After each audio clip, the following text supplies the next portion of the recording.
Assalamualaikum warahmatullahi wabarakatuh.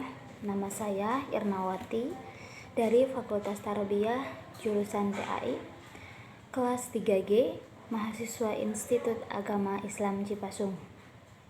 Di sini insya Allah saya membuat video ini yaitu untuk memenuhi salah satu tugas mata kuliah Teknologi Pendidikan Agama Islam yang akan menjelaskan yaitu sebuah tema yang berjudul manfaat teknologi bagi peserta didik.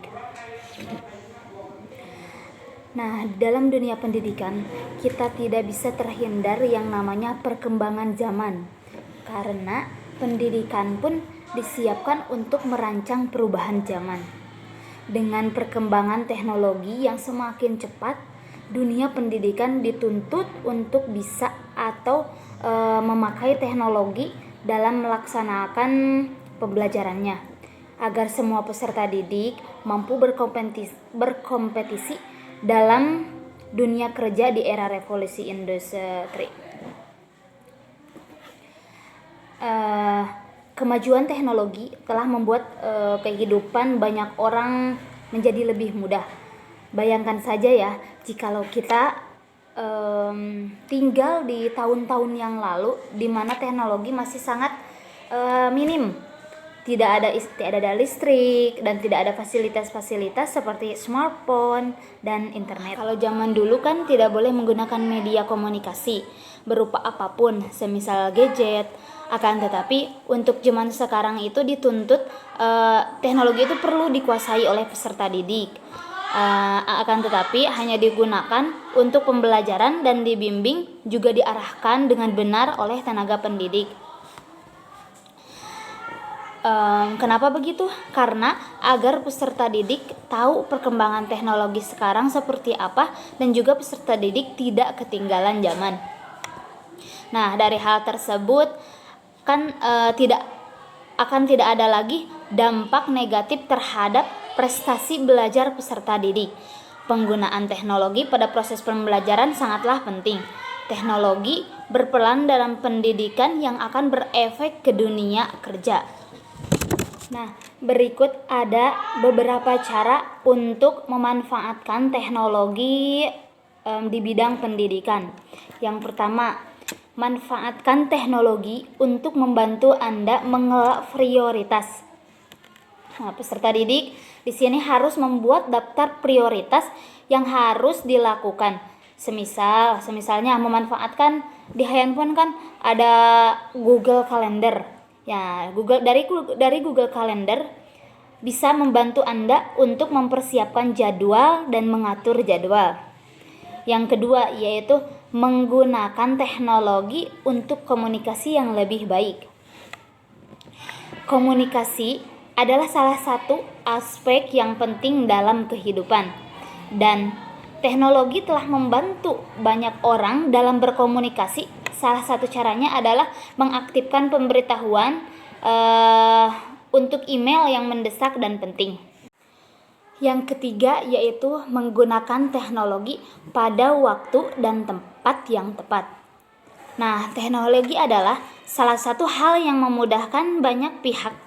Jadi, jangan menjadikan teknologi membuat kehidupan dan pendidikan Anda tidak seimbang.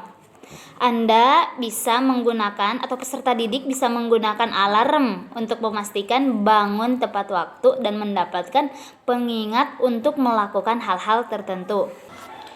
Juga adanya teknologi bukan berarti Anda menutup diri dengan orang-orang di sekitar Anda. Justru berupayalah untuk bisa memanfaatkan diri agar teknologi tidak membuat Anda jauh dari lingkungan yang nyata. Nah, pada intinya peserta didik atau kalian semua harus bisa menggunakan teknologi sesuai kebutuhan peserta didik. Hindari penggunaan teknologi untuk hal-hal yang berkaitan karena akan membuat peserta didik terbengkalai dalam pembelajarannya. Yang keempat yaitu meminimalisir dampak pada tubuh.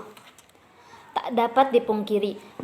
Dengan semakin berkembangnya teknologi, maka berbagai peralatan canggih pun banyak ditawarkan. Akan tetapi, kalian semua, khususnya peserta didik, perlu waspada dan perhatikan cara penggunaan teknologi yang baik dan benar.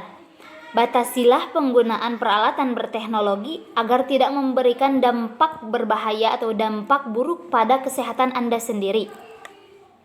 Seperti halnya ponsel canggih yang kini banyak ditawarkan. Nah, ternyata memiliki ponsel yang sekarang banyak ditawarkan itu memiliki radiasi yang sangat berbahaya bagi otak apabila didekatkan dengan kepala ketika tidur. Nah, karena itu sebaiknya perhatikan cara penggunaan atau cara menggunakan teknologi dengan baik dan benar. Yang kelima yaitu gunakan untuk hal-hal positif. Cara menggunakan teknologi masa kini yang pertama yaitu adalah menggunakan untuk hal-hal positif. Juga hindari penggunaan teknologi ke hal-hal yang negatif seperti untuk peserta didik menyontek atau yang lainnya seperti menonton yang tidak-tidak.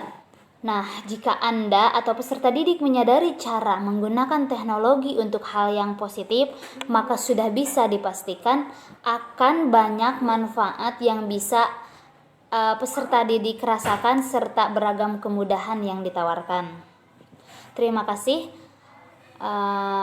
Mungkin sekian penjelasan atau tugas dari saya. Wassalamualaikum warahmatullahi wabarakatuh.